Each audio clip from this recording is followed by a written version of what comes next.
अनादिकाल से अनंत काल तक एक सा रहने वाला हमारे सनातन परमेश्वर की स्तुति और धन्यवाद हो। अलग अलग जगहों से एकत्रित हुए आप सभी पवित्र जनों के लिए मैं परमेश्वर का धन्यवाद करूंगा और आप सभी प्रियजनों को जय मसीह की भी। कुछ ही समय पहले मैंने आपको सूचना दिया तो भी इतने लोग एकत्रित हुए प्रभु की वचन की शिक्षा के लिए मैं परमेश्वर का धन्यवाद करूंगा और आपको भी धन्यवाद देना चाहता हूं कि आप लोगों ने ऐसा समय को निकाला कि परमेश्वर की उपस्थिति में एकत्रित होने के लिए। और परमेश्वर बहुतायता से आप लोगों को आशीष देवे।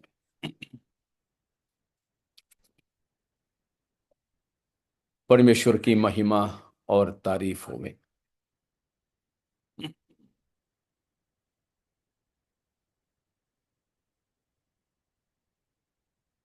हम लोग अब पिछले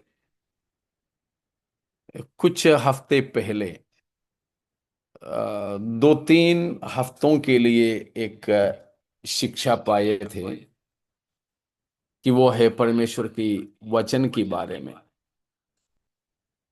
दूसरा कोई भाई उसकी आयोजन कर रहे थे, लेकिन अब वो उनकी आ, दूसरा क्लास चलता था, उस बीच में हमारे क्लास भी था। हम दोनों की समय बराबर नहीं बैठने के कारण पिछले कुछ समयों से नहीं हो पा रहा था। तो मैंने सोचा आज मुझे 8:30 बजे से पहले दूसरा कोई मीटिंग नहीं, तो फिर हम लोग उस छूटी हुई विषय सीखें। और कुछ लोग मेरे से बोल भी रहे थे हमारे बीच में कि उसकी बाकी हमें सीखना है, इसीलिए उन बातों की ओर हम जा रहे हैं। ये आज की हमारे जो अध्ययन है परमेश्वर की वचन के बारे में है, वचन के बारे में। और प्रभु चाहें तो कल हम लोग हर मंगलवार जैसे सीखेंगे प्रभु की वचन से प्रकाशित वाक्य के बारे में।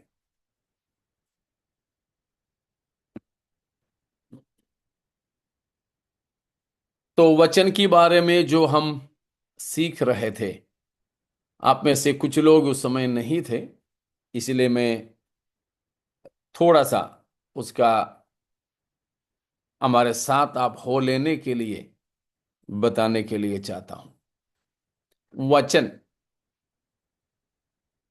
वचन का मतलब है मन, इच्छा, योजना, बुद्धि, युक्ति, ये सारी बातें वचन मतलब। अगर ऐसा है तो परमेश्वर का वचन का मतलब हो गया परमेश्वर के मन, परमेश्वर की इच्छा, परमेश्वर की योजना, परमेश्वर की बुद्धि। ठीक है। तो हमारे पास जो प्रभु का वचन है वो क्या है? परमेश्वर के मन है, परमेश्वर की इच्छा है, परमेश्वर का हृदय है, हमारे भाषा में छाप करके हमें दी है। इसलिए जिनके पास में परमेश्वर का वचन है उनके पास में परमेश्वर की मन है, परमेश्वर की इच्छा है, परमेश्वर के हृदय है। तो हम परमेश्वर के इच्छा को जानते हैं या नहीं जानते हैं? जानते हैं। जानते हैं। जानते हैं।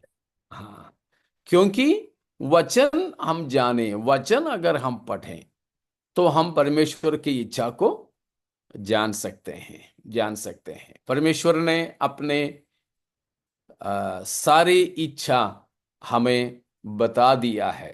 परमेश्वर ने अपना मन हमारे साथ में बांटा है।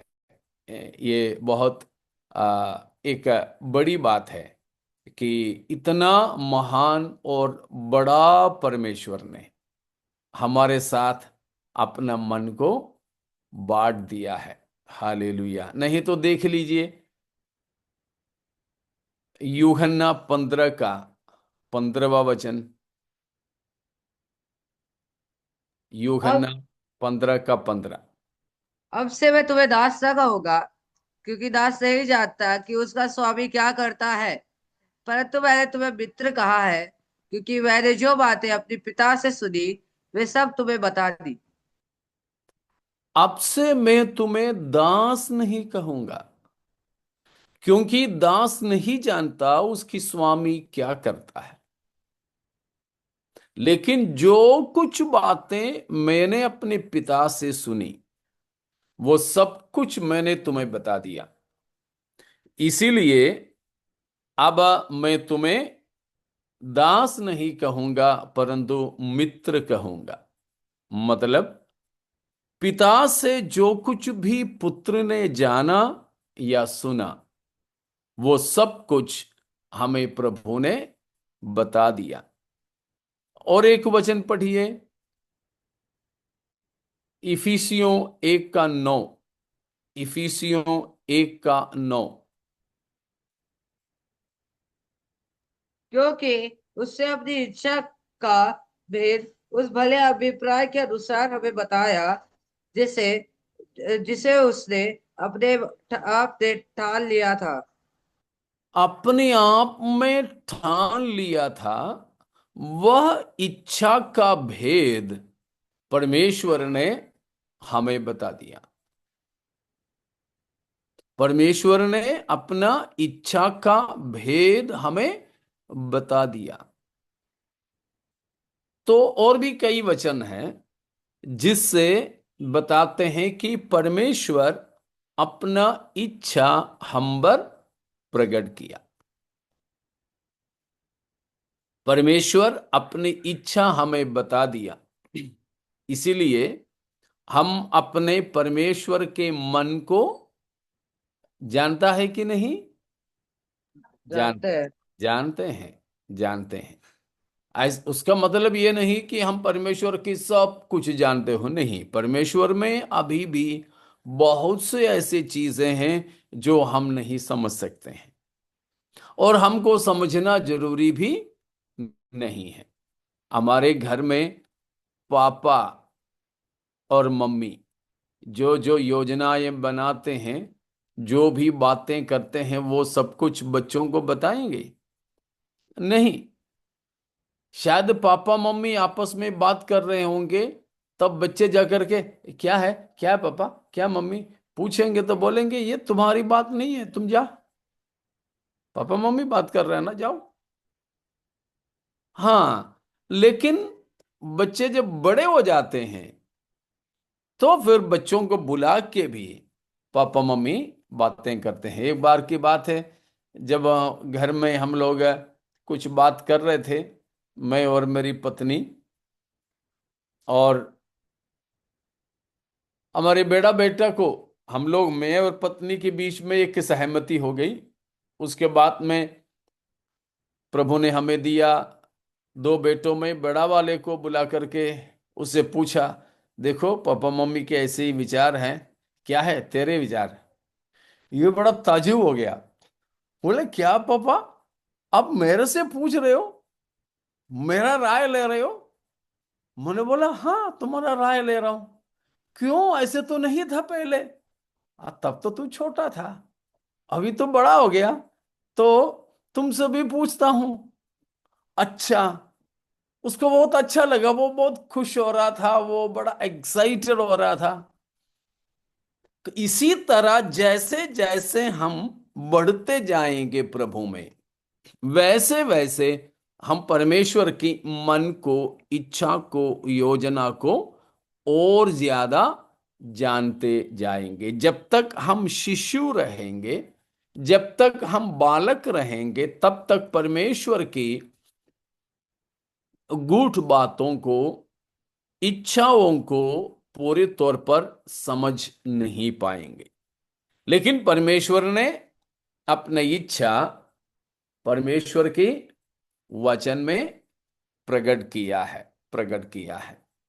और भी एक वचन, अभी हमने दो भाग को देखा, जिससे हमने जाना कि परमेश्वर अपना हृदय हमसे बांटा है, या परमेश्वर अपनी इच्छा हमें बताया है।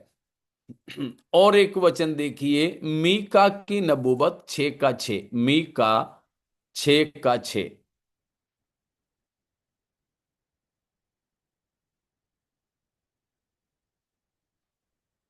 मीका 6:6।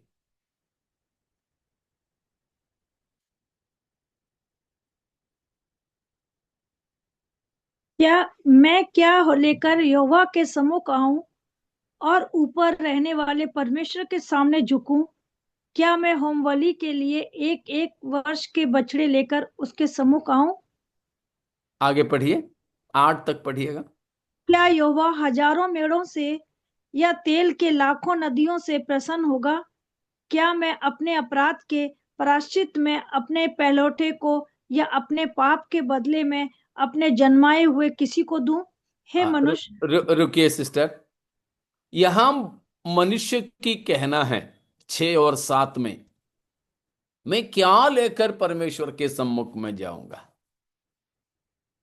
क्या जानवर, पक्षी, या चढ़ाने के लिए कोई अत्तर, तेल? आखिरी में उसने कहा, अगर ये भी कुछ परमेश्वर स्वीकार ना करें तो क्या मैं अपना पहलौठा पुत्र को भी चढ़ाऊं? क्योंकि उस समय में ऐसे करते थे लोग, अपने बच्चों को देवताओं के लिए बलि चढ़ाते थे। उसी पृष्ठभूमि में यहां पर भक्त कह रहा है कि क्या मैं परमेश्वर की प्रसन्नता पाने के लिए, अपने पाप की क्षमा के लिए, अपना पहला पुत्र को भी चढ़ाऊं? ऐसे बड़ा शक में है भक्त। तब परमेश्वर क्या कहता है? अगला वचन पढ़िए सिस्टर। हे मनुष्य, वह तुझे बता चुका है कि अच्छा क्या है, और यहोवा तुझसे इसे छोड़ और क्या चाहता है कि तू न्याय से काम करे और कृपा से प्रीति रखे और अपने परमेश्वर के साथ नम्रता से चले। हालेलुया। तो ऐसा बड़ा उलझन में, कंफ्यूजन में रहने वाला मनुष्य से परमेश्वर कहता है, परमेश्वर ने तुझे बता चुका है भला क्या है, और परमेश्वर क्या चाहता है। तो कुल मिलाकर बात यह है कि परमेश्वर अपने वचनों के द्वारा क्या किया है? अपना मन को हमसे बांटा है, अपनी इच्छा को हमें बता दिया है, अपनी इच्छा को हमें बता दिया। इसीलिए जो लोग ये वचन को लेकर चलते हैं, मतलब ये किताब चेन डालकर रखने की बात नहीं हो रहा है, ये वचन पढ़ने वाला, समझने वाला, उसमें ढूंढने वाला, उसकी मनन करने वाला, उनके लिए बता रहा हूं, उनके लिए बता रहा हूं। ऐसे लोगों को परमेश्वर की इच्छा का किसी प्रकार की भी अकाल नहीं पड़ेगा। समझ में है ना? जो व्यक्ति परमेश्वर की वचन से संबंध रखता है, उसको परमेश्वर की इच्छा अलग से बताकर देने की जरूरत नहीं है। क्योंकि यह क्या है? परमेश्वर का दिल है। ये क्या है? परमेश्वर का श्वास है, परमेश्वर का श्वास है। The breath of God, the mind of God, the will of God, the counsel of God, परमेश्वर की युक्ति, योजना, इच्छा, मन, मनसा, ये सब कुछ है ये जो वचन है, ये वचन। ठीक है, तो परमेश्वर की वचन के द्वारा परमेश्वर अपना हृदय हमसे बांटा है। तो वचन का मतलब समझ में आ गए? इतने में कोई शंका है? पूछिए।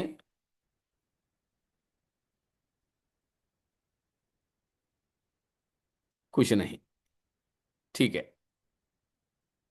तो हमने देखा परमेश्वर की वचन का तीन अवस्था के बारे में पहले पढ़ चुकी बात है। जो नए हैं उनके लिए मैं बता रहा हूं, और कुछ हफ्तों या महीनों का एक अंतराल हुआ है, तो आपको याद दिलाने के लिए भी मैं दोबारा बता रहा हूं कि परमेश्वर की वचन का अर्थ भी हमने देखा। दूसरा, परमेश्वर की वचन का तीन रूप है, तीन हालात है, अवस्था है। पुराने वालों को तो याद जरूर होंगे, है ना? कौन कौन सा है वो? मौखिक वचन, लिखित वचन और जीवित वचन। Praise God. तो तीन रूप है, रोहन ने बताया। मौखिक वचन यानी परमेश्वर की मुख से निकलने वाला, बोलने वाला वचन। दूसरा है लिखित वचन, लिखा गया वचन। और तीसरा है जीवित वचन या देहधारी वचन। जीवित वचन या फिर देहधारी वचन। हम उसमें कहां थे करके याद है? पुराने वालों में से किसी को याद है अपन कहां थे, कहां तक पहुंचे थे?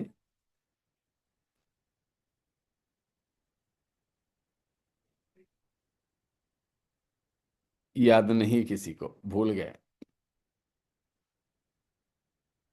हम लोग जीवित वचन उसके बारे में मनन कर रहे थे। पहले हमने मौखिक वचन के बारे में देखा। मौखिक वचन है परमेश्वर बोलने वाला वचन, परमेश्वर की मुख से निकलने वाला वचन। क्योंकि हमारे परमेश्वर जिंदा है, इसीलिए वो बातें करता है। ठीक है, बातें करता है। आप मराठी समझते हो तो मराठी में वो परमेश्वर बात करेंगे। मैं जब मलयालम ही समझता था तो वो परमेश्वर ने मेरे से मलयालम में बात किया। मैंने सुना परमेश्वर की आवाज को। तो हम हमारे अपने भाषा में परमेश्वर हमसे बोलता है, बात करता है। परमेश्वर ने जब बोला तो सब कुछ की रचना हुआ। तो परमेश्वर की मुख से वचन निकलता है, वो मुख से निकलने वाला वचन। और एक बार आप पढ़िए यशाया 55 अध्याय का 10 और 11 वचन। यशाया 55 का 10 और 11, 10 और 11। जिस प्रकार से वर्षा और हिम आकाश से गिरते हैं और वहां यो ही लौट नहीं जाते, वरन भूमि पर पड़कर उपज उपजाते हैं, जिससे बोने वाले को बीज और खाने वाले को रोटी मिलती है, उसी प्रकार से मेरा वचन भी होगा जो मेरे मुख से निकलता है। वह व्यर्थ ठहर कर मेरे पास न लौटेगा, परंतु जो मेरी इच्छा है उसे वह पूरा करेगा, और जिस काम के लिए मैंने उसको भेजा है, उसे वह सफल करेगा। हालेलुया। तो यहां पर बताया जिस तरह बारिश होस पृथ्वी पर गिरता है और मकसद को पूरा करता है, वैसा ही परमेश्वर की वचन भी होगा जो परमेश्वर के मुख से निकलता हो। वहां लिखा है कि परमेश्वर की वचन जो परमेश्वर की मुख से निकलता है वह यूं ही परमेश्वर के पास लौट के नहीं आता। फिर दो बात वहां पर लिखा है, परमेश्वर का वचन क्या करता है। परमेश्वर की इच्छा को पूरा करता है, हाँ, दूसरा और जो काम के लिए वो वचन दिया जाता है वो भी सफल होता है। उद्देश्य को पूरा करता है, इच्छा को और उद्देश्य को वचन पूरा करता है। ठीक है ना। परमेश्वर की मुख से निकलने वाला वचन यूं ही खाली खाली परमेश्वर के पास नहीं लौटता, वह परमेश्वर की इच्छा को पूरा करेगा और परमेश्वर की उद्देश्य को भी पूरा करेगा। जिस मकसद के लिए परमेश्वर ने भेजा है उस मकसद पूरा कर लेगा। तो हमने उसमें देखा, पिछले बार देखे थे तो याद दिला दूं कि परमेश्वर की मुख का वचन सबसे पहले वह सृष्टि करता है, वह रचनात्मक है। The spoken word of God creates everything and anything from out of nothing। शून्य से सब कुछ बनाने में परमेश्वर का वचन सक्षम है। सबसे पहले हमने क्या परमेश्वर की वचन सुना? कौन सा वचन? परमेश्वर के सबसे पहले सुना गया वचन आप बोल सकते होंगे।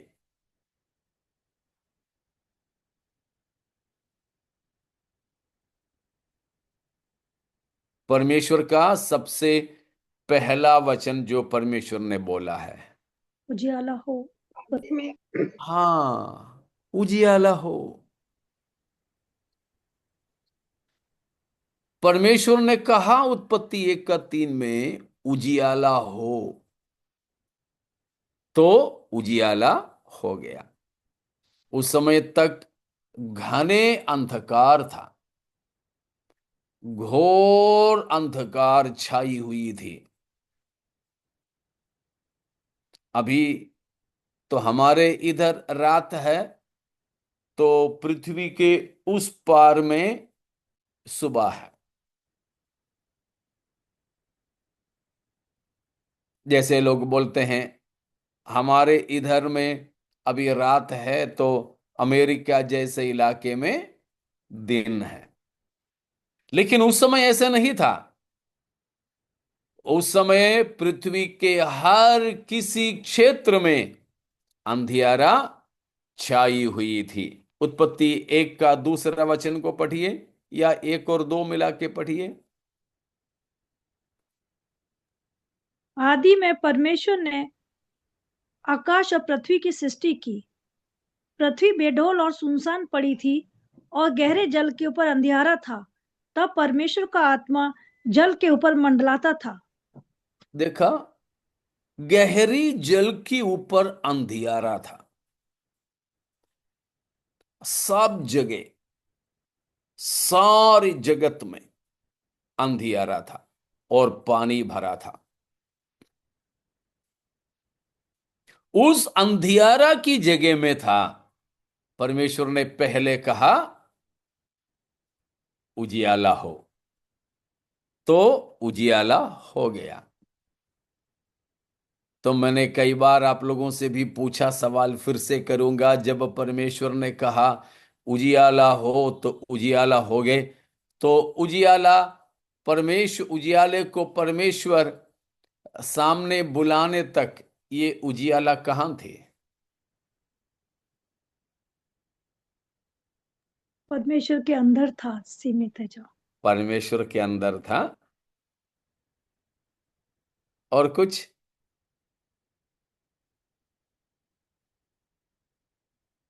परमेश्वर खुद प्रकाश था, या ठीक है, आप दोनों ने कहा वो बात सही है। परमेश्वर में बिल्कुल भी अंधियारा नहीं है, परमेश्वर ज्योति है। उस रीति से आपने जो, आप दोनों ने, सविता सिस्टर ने भी, रजनी सिस्टर ने भी जो बोले हैं वो दोनों सही है, लेकिन हमारे इस संदर्भ में वो गलत है।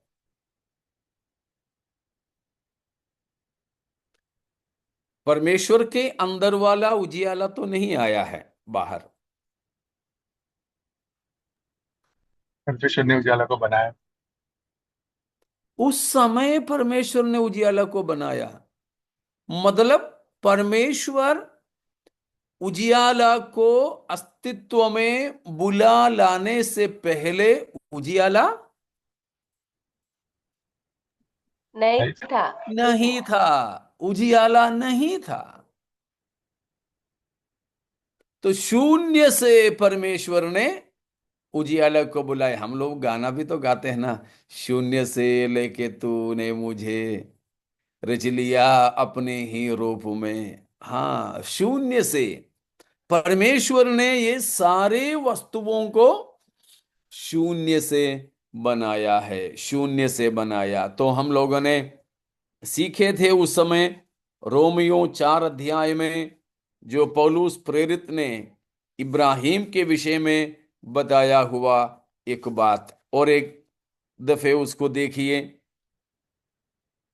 उसकी 19वां, उसके 17वां पद, 4 का 17। जैसे लिखा है, मैंने तुझे बहुत सी जातियों का पिता ठहराया है, उस परमेश्वर के सामने जिस पर उसने विश्वास किया, और जो मरे हुओं को जिलाता है, और जो बातें हैं ही नहीं उनका नाम ऐसे लेता है कि मानो वे हैं। हालेलुया। इब्राहिम ने जिस परमेश्वर पर विश्वास किया था, वो ऐसा परमेश्वर है जो उन चीजों को जो है ही नहीं ऐसे बुला लेता है नाम लेकर, और वे आ जाते हैं। हमारे परमेश्वर जो चीज है ही नहीं उनको भी बुलाकर शून्य से अस्तित्व में ला लेता है। हालेलुया। तो परमेश्वर की मुख का वचन रचनात्मक है, सृष्टि करता है। अगर परमेश्वर बुलाए तो ऐसा कोई नहीं आता हो। जरूरी नहीं कि वो चीज हो, लेकिन परमेश्वर बुलाए तो वो हो जाता है और वो आ जाता है। समझने में दिक्कत तो नहीं है ना? हालेलुया। हम लोग तो कितना भी बुलाओ, शायद हमारे सामने ही लाइट जल रहा होगा, हमें बाइबल की छोटे अक्षर नहीं दिख रहा हो, लेकिन हम यहां बैठे बैठे लाइट इधर आ हमारे सामने है, लेकिन हम अपने पास बुलाए ज्योति इधर आ, नहीं आएगी। जो है हमारे सामने, फिर भी शायद हमारी बच्चे भी ऐसे हैं, जो बोलता है तो कुछ उल्टा होता है। कुछ दिन पहले किसी ने बोलते हुए सुना कि एक दिन एक 5-6 साल का बेटा कुएं के किनारे में बैठा था। कुआं कुआं के अंदर पैर डाल के वो ऐसे बैठा था। तो उनके घर में कोई मेहमान आया, डर गए इसको देख के। तो उसके माँ बाप को बोला कि अरे बच्चों को बचा लो, लेकिन उस समय में उस बच्चे का मम्मी ने बोली, बेटा कूद जा कुएं में, कूद। तो मेहमान ने बोला कि ये क्या क्या बोल रहे हो? बोला कि उससे जो बोलेगा उसका उल्टा करता है। कुएं में कूदने के लिए बोलो तो वो बाहर आ जाएगा, इधर आओ बुलाएगा तो वो कूद जाएगा। हमारे बच्चे भी ऐसे हैं, हम लोग जो बोलते हैं वो नहीं करते, उल्टा करते हैं। लेकिन परमेश्वर का मुख से निकलने वाला वचन वो ऐसा सामर्थी है, जो चीज है ही नहीं उनको भी ऐसा नाम लेके बुलाता है, और वो बनकर प्रभु के सामने उसी घड़ी में हाजिर हो जाता है। हालेलुया। प्यारो, हमारे परमेश्वर कितना महान है, कितना महान है।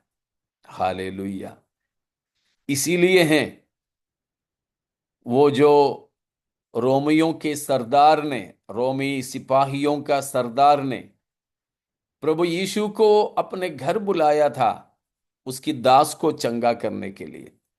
लेकिन प्रभु यीशु मसीह जैसे जा रहा था, उसने कहलवा भेजा, नहीं प्रभु, आप दुख मत उठाओ, हमारे घर पे मत आओ। लेकिन क्या उसके दास को चंगा नहीं होना है? आप लोग जानते हैं उस हाँ। वचन को। हाँ, कैसे? शब्द मात्र बोलो, फिर हो जाएगा। हालेलुया। शब्द बोलो तब हो जाएगा। हाँ, देखिए 8 का 8, मत्ती 8 का 8।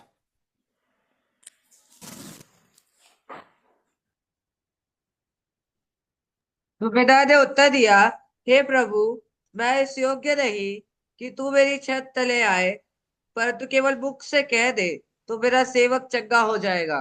बस, आप मेरे घर पे मत आइए, आप बस जहां खड़े हैं वहीं खड़े खड़े आप क्या करें? मुख से बोले तो मेरा दास चंगा हो जाएगा।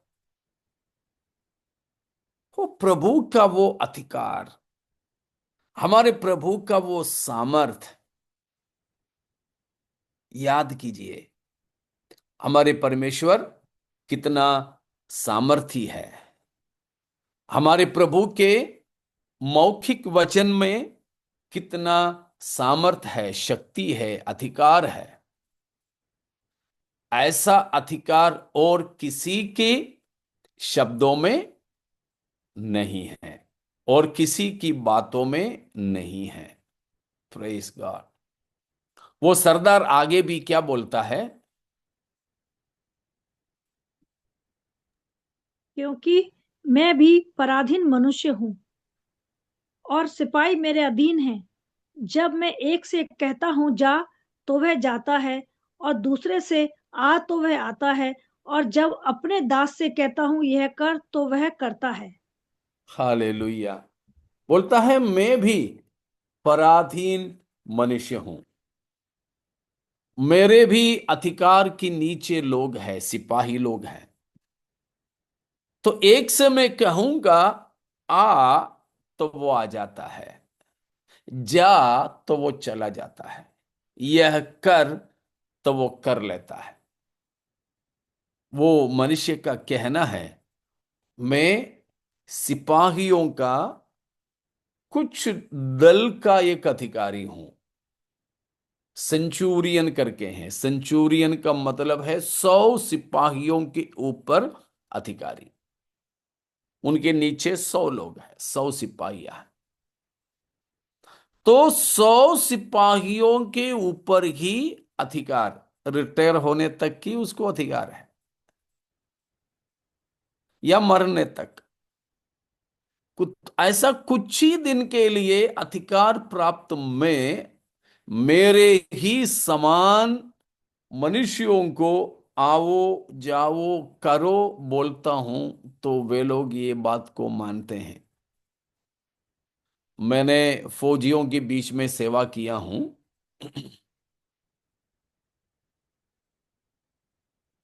तो मैंने पाया कि साधारण सिपाही शायद उम्र वाले हो सकते हैं, लेकिन जो अफसर होकर के आता है, ऑफिसर, वो लड़के रहते हैं, 20-22 साल के लड़के रहते हैं। किसी किसी सिपाही के बच्चे इस अफसर से भी बड़े हो सकते हैं, उतना फर्क है। फिर भी मैंने देखा, मैंने पाया कि वो तो अफसर है, कंधे पर सितारा स्टार लगाया है, लेकिन मेरे कंधे पर तो कुछ है ही नहीं, मैं सिपाही हूं। लेकिन उम्र में मैं उसकी बाप लगता है, उम्र में वो तो मेरा बेटा लगता है, लेकिन मैं सिपाही होने के कारण, वो एक अधिकारी होने के कारण मुझे बिल्कुल सीधे, ढीला नहीं, और उसको सल्यूट मारना पड़ता है। वो जो बोले वो हाँ साहिब, साहिब बोलकर रहना पड़ेगा।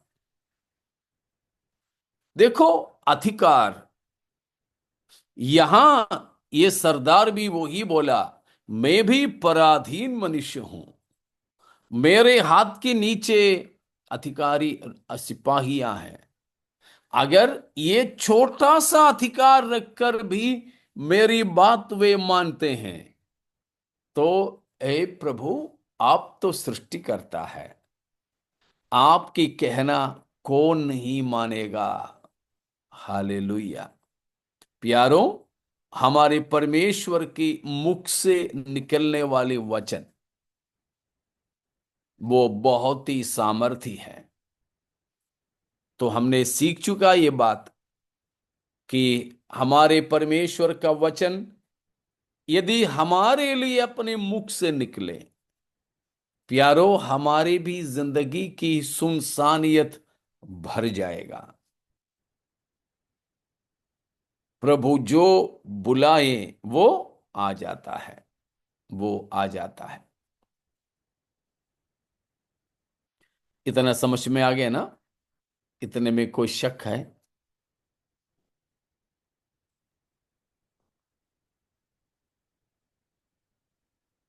कुछ नहीं। तो परमेश्वर का मौखिक वचन, बोलने वाला वचन, वह सबसे पहले सृष्टि करता है, रचनात्मक है। ठीक है। दूसरी बात हमने देखा, ये पढ़ चुकी बात है, याद है किसी को? प्रभु की मौखिक वचन से क्या होता है? दूसरी बात,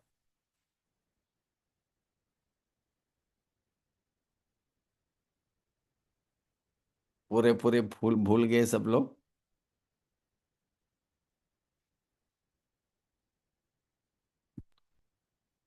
कुछ नहीं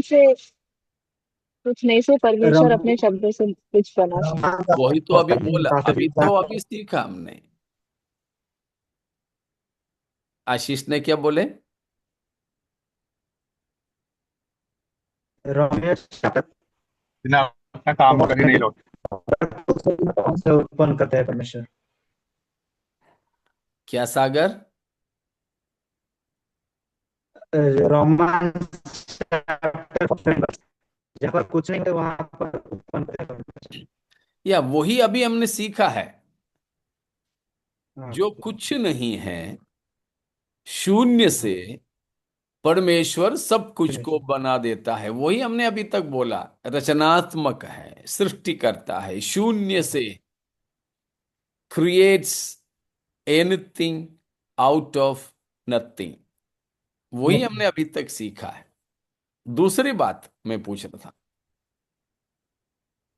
88 और आइज़ाया 55 10 वर्स 11, जो मतलब भरोसा बचा रहता है, निष्फल नहीं होता है।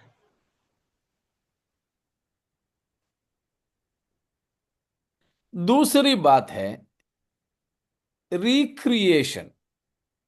पहला क्रिएशन है और दूसरा है रिक्रिएशन, पुनः सृष्टि।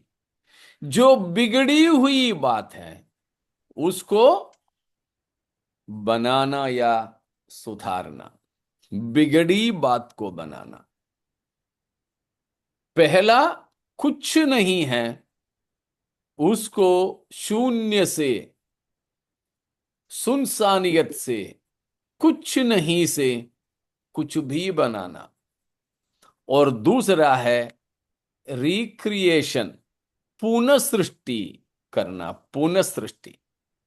जो बिगड़े हैं उसको सुधारना, जो नष्ट हुए हैं उसको फिर से अस्तित्व में लाना, पुनः सृष्टि करना, पुनः सृष्टि। था कुछ लेकिन बिगड़ गए, था।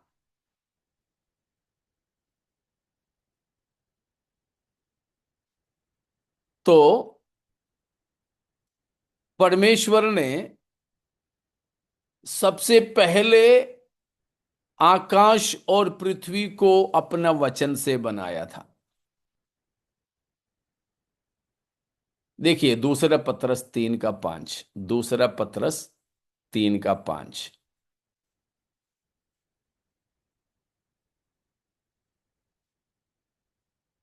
वे तो जानबूझकर यह भूल गए कि परमेश्वर के वचन के द्वारा आकाश प्राचीन काल से विद्यमान है और पृथ्वी भी जल में से बनी और जल में स्थिर है। इसी के कारण उस युग का जगत जल में डूब कर नष्ट हो गया। देखा, ये कौन सा जगह है, जगत है जो जल प्रलय के द्वारा या पानी के द्वारा नष्ट हो गया?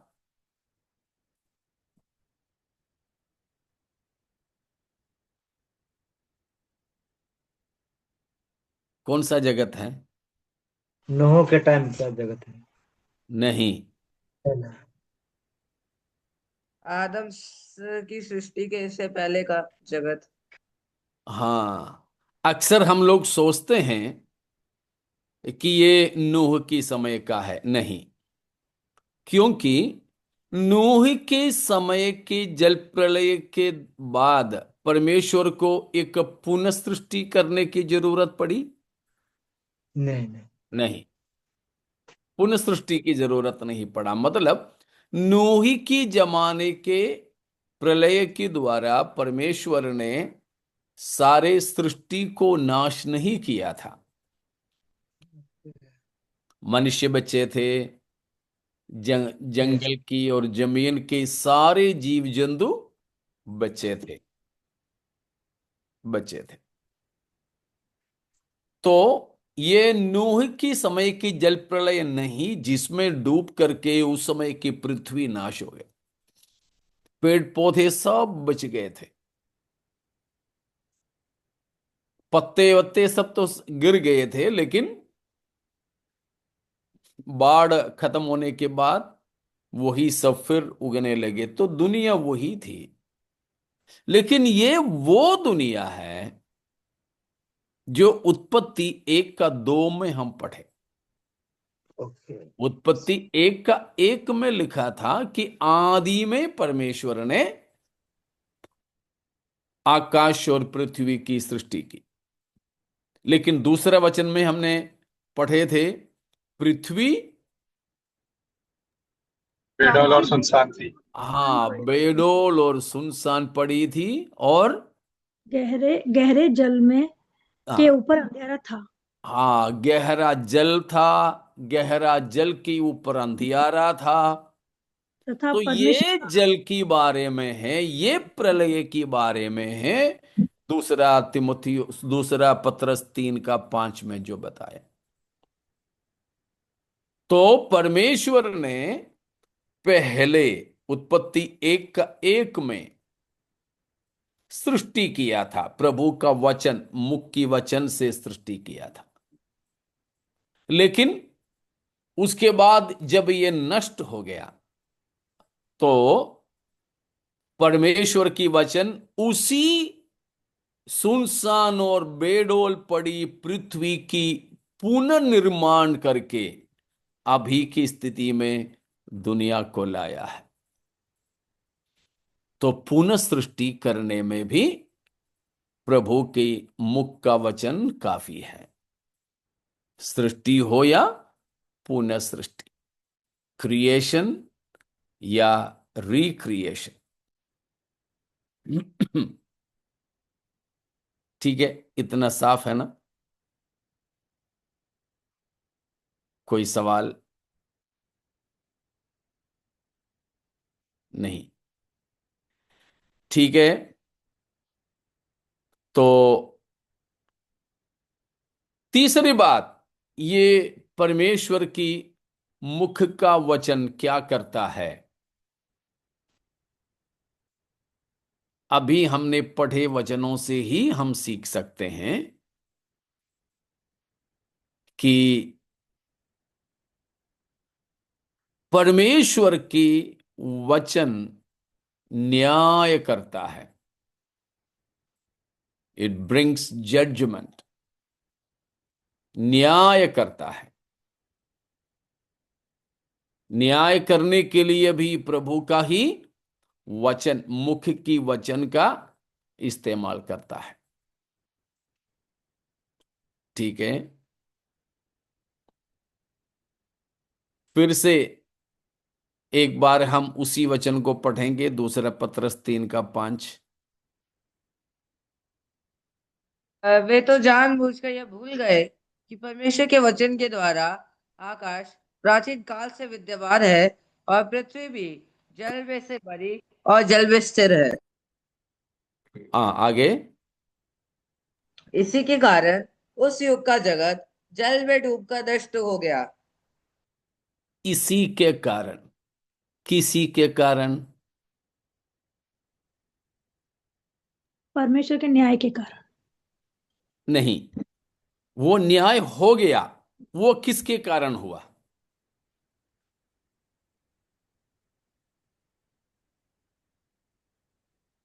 तो ठीक है, वो समझने के लिए अगला आगे भी पढ़िए।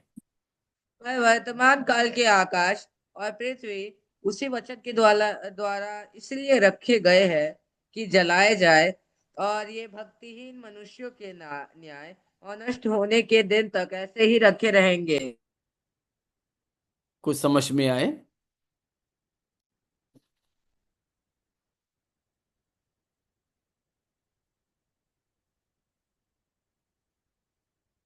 नहीं, ध्यान नहीं दिया। कम से न्याय कम निवा- पढ़ने पढ़ने न्याय वाले निवाडा तो। करण्यासाठी न्याय निवाडा करण्यासाठी लोकांचा नाशाचा दिवस येईपर्यंत, भक्तिहीन लोकांचा नाशाचा दिवस येईपर्यंत राखून ठेवलेली आहेत न्याय निवाडाच्या। या किसकी द्वारा न्याय करेंगे? यीशु मसीह अ, परमेश्वर के द्वारा, वचन के अग्नि द्वारा। अग्नीसाठी नहीं नहीं नहीं। शब्दाने अग्नीसाठी राखलेली आहेत। हाँ, शब्दाने, शब्दाने। शब्दाने अग्नीसाठी राखलेले हाँ, आहेत, म्हणजे न्यायनिवाड्याचा व भक्तिहीन लोकांच्या नाशाचा दिवस येईपर्यंत राखून ठेवलेली आहेत। बिल्कुल बिल्कुल, वहां पर वही बात है।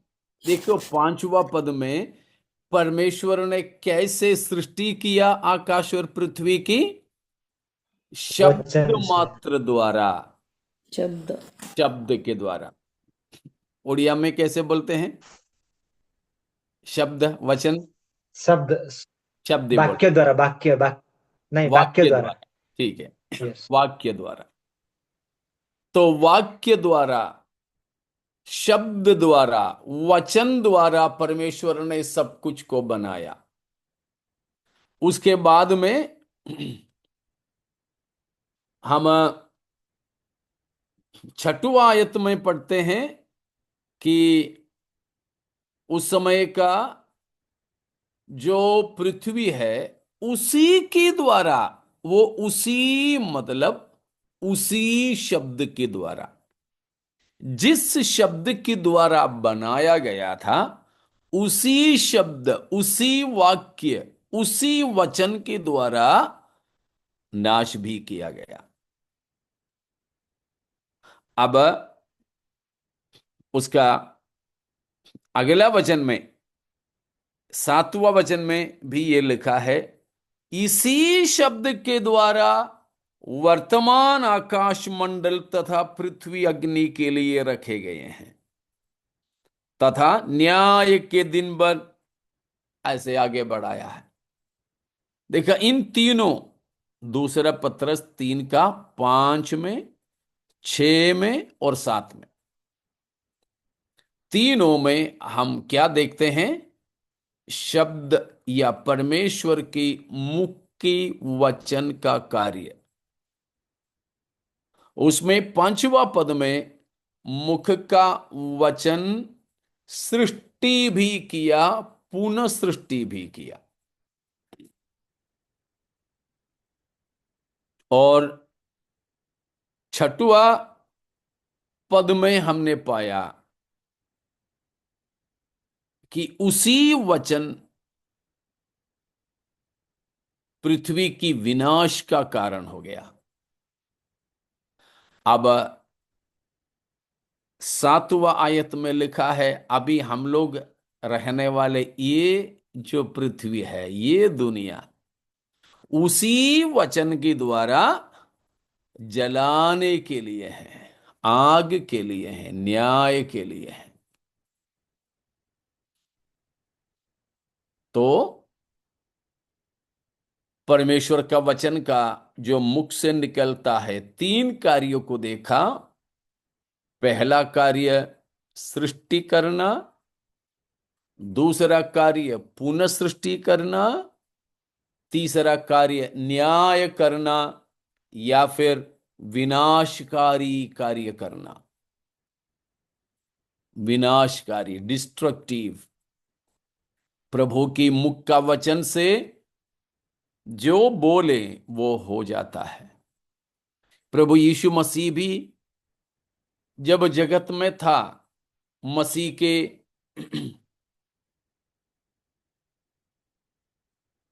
संसार में की जीवन की आखिरी सप्ताह,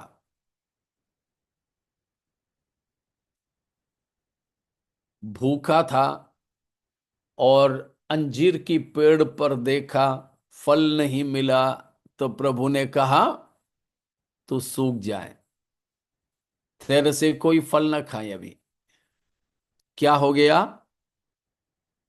उसी क्षण में वो पेड़ जड़ से सूख गया।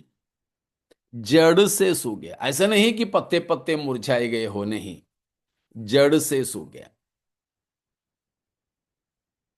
मतलब उधर भी हम क्या पाते हैं? परमेश्वर की मुख का वचन विनाशकारी कार्य भी करने के लिए सक्षम है। ठीक है।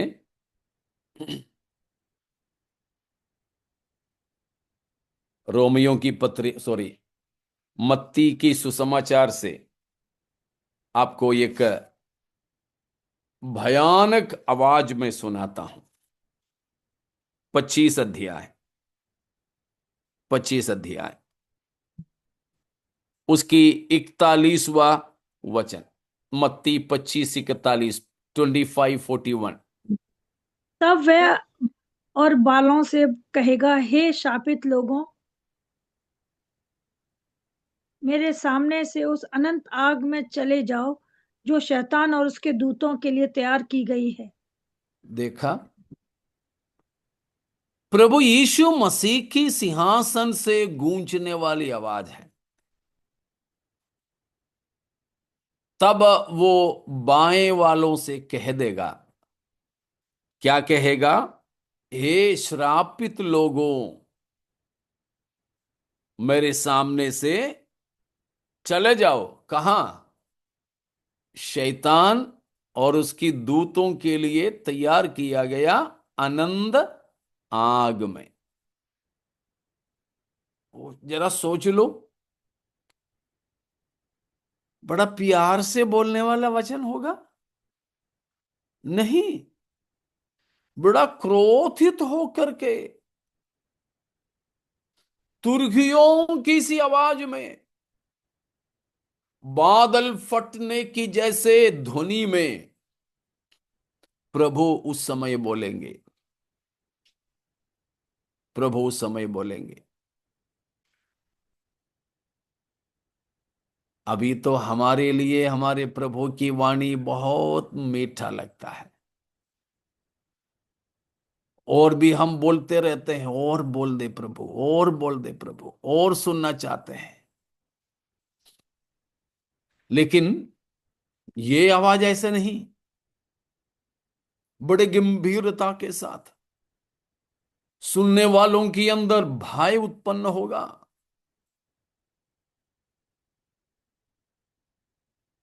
ये है प्रभु की मुख से निकलने वाली न्याय की आवाज, दंड की आवाज, विनाशकारी आवाज। मत्ती ही 7 का 23 भी पढ़ लीजिए। 7:23, 7 की 23 भी। तब मैं उनसे खुलकर कह दूंगा, मैंने तुमको कभी नहीं जाना। हे कुकर्म करने वालों, मेरे पास से चले जाओ। मैं उस समय, यीशु मसीह कहता है, मैं उस समय उनसे खुलकर कह दूंगा। दोबारा कुछ पूछने का अवसर नहीं, खुलकर कह दूंगा। हे अधर्मियों, हे कुकर्मियों, मेरे सामने से निकल जाओ। हाँ प्यारो, हमारे प्रभु की मौखिक वचन पापियों के लिए, उद्धार न पाए हुओं के लिए ऐसा विनाशकारी है, भयानक है, डरावनी है, न्याय का आवाज है। बड़े आवाज में गूंजते हुए प्रभु के मुख से न्याय की आवाज निकलेगी। उसके द्वारा विनाश होगा।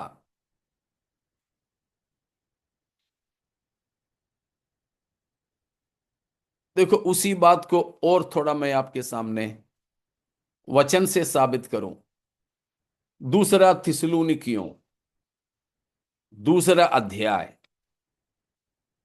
उसका 8वां वचन। दूसरा थिस्सलुनीकियों 2 का 8। तब वह अधर्मी प्रकट होगा, जिसे प्रभु यीशु अपनी मुंह की फूंक से मार डालेगा और अपने आगमन की तेज से भस्म करेगा। किसके बारे में है ये? झूठा मसीह के बारे में। झूठा मसीह, एंटी क्राइस्ट या फॉल्स क्राइस्ट के बारे में।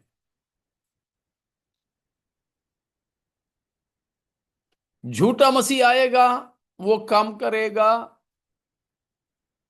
उसके बाद हमारे प्रभु यीशु मसीह इसी धरती पर आएगा। उससे पहले बादलों पर आकर के अपने दुल्हन को लेकर चला जाएगा।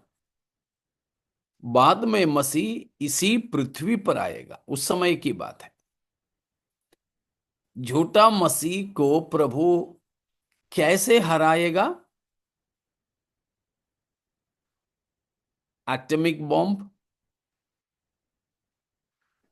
मुख के श्वास से। हाँ, मुख के श्वास से।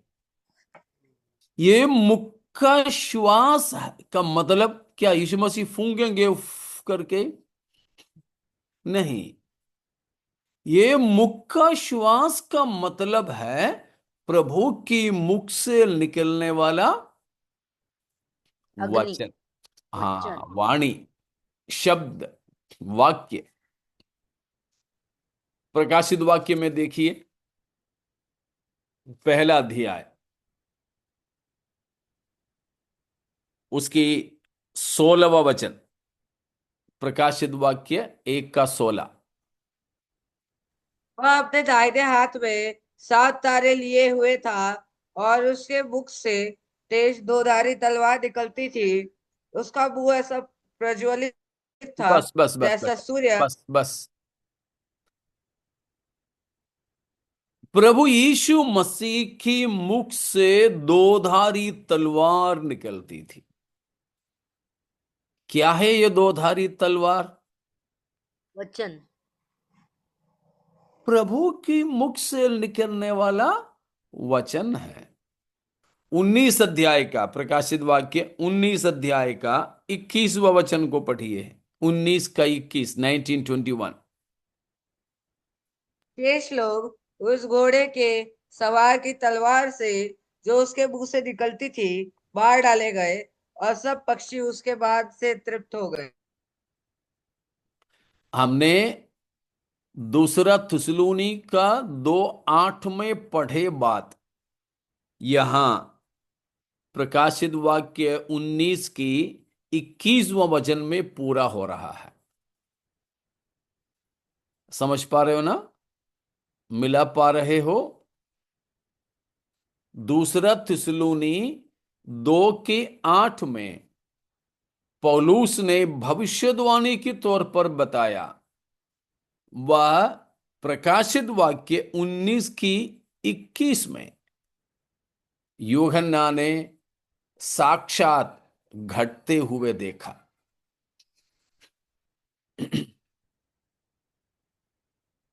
क्या है? यीशु मसीह की मुख से निकलने वाली दोधारी तलवार से झूठे मसीह और उसके साथियों का कत्ल करता है।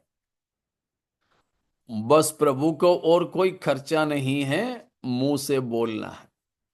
कोई हथियार लेके जाने की जरूरत नहीं। कुछ भी हथियार, एक पत्थर तक नहीं चाहिए। दाऊद को भी तो एक पत्थर की और एक कॉफीन की जरूरत पड़ा, मसीह को नहीं पड़ेगा। बस बोल देना। आपने देखे हैं गेतसमनी की वाटिका में प्रभु यीशु को कैद करने के लिए आए थे महायाजक और उनकी सारे सेना।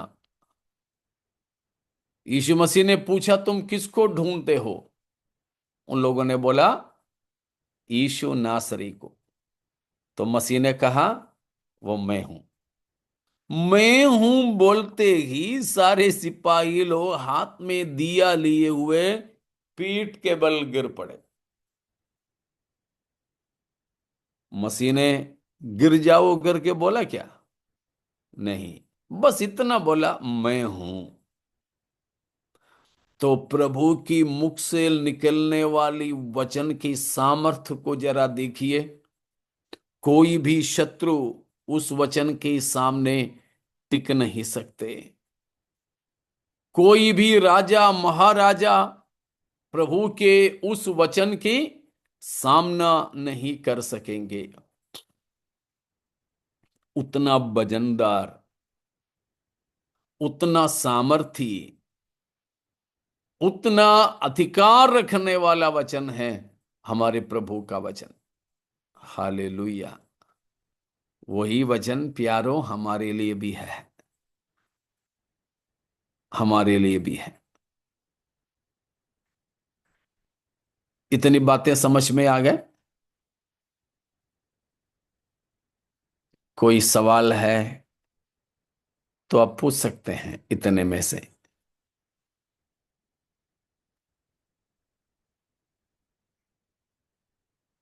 ठीक है, अगर और कुछ नहीं तो फिलहाल हम यहां समाप्त करेंगे। अब 8:30 बजे से दूसरा क्लास भी है। इसलिए हम यहाँ पर समाप्त कर रहे हैं। प्रभु चाहेंगे तो कल इसी समय में प्रकाशित वाक्य का अध्ययन होगा। अलग से मैं मैसेज नहीं भेजूंगा अभी, ठीक है ना। आज की मैसेज में मैंने दिया है और आज की जैसे ही। तो प्यारों, प्रभु का मुख का वचन हमारे लिए भी उपलब्ध है जानकर। वो वाणी हमारे कानों में हम ऐसे सुने, इधर चले आओ। हम ये वाणी सुने, क्या है? इधर चले आओ। जैसे प्रकाशित वाक्य 4 का पहले में हम पाते हैं, उसको भी पढ़ करके हम समाप्त करेंगे। प्रकाशित वाक्य 4 का 1।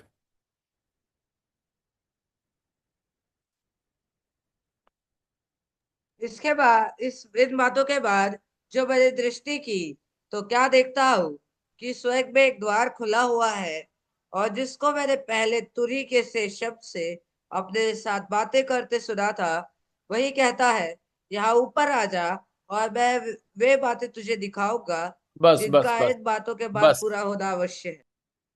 तो वहां पर यूहन्ना को प्रभु यीशु मसीह ये कहा, इधर ऊपर आ जाओ। हम लोग इंतजार कर रहे हैं कब हमारे कानों में वो आवाज गूंजे। हम सब एक साथ में सुनेंगे जब हमारे प्रभु बादलों पर आएंगे। तो आइए प्यारों, हम उस आवाज को सुनने के इंतजार में पवित्रताई को सिद्ध करते जाएं। हमारे प्रभु हमें लेने आ रहा है। ये सारी सृष्टि विनाश की आग के लिए, न्याय की आग के लिए रखा गया है, लेकिन हमको प्रभु उस दंड के लिए नहीं, अपने साथ अनंतकालीन जीवन बिताने के लिए बुलाया है। तो आओ हम उसके लिए अपने आप को तैयार करें और परमेश्वर इन वचनों के द्वारा हमें आशीष